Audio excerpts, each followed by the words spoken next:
ভিডিওটি উপরে ধাক্কা দিবেন না। তো গেছে তোমার হাতে। পাখিটা পায়া খুব খুশি, তাই না? বুকের মধ্যে থাকবো। তুমি তুমি পাখি তুমি কি পাখি পছন্দ করো? তাহলে তোমার আব্বুর ইউটিউব চ্যানেল আছে না, তাহলে সাবস্ক্রাইব করে দিতে কও।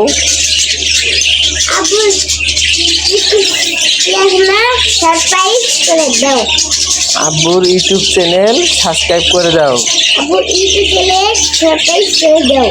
আবার ফেসবুক পেজটি ফলো করে দাও। কইতে হারে না দর্শক, মুখে উচ্চারণ শুদ্ধ হয় না। আপনারা দোয়া করবেন যাতে ফস করে তার কথাগুলো ফিরে যায়।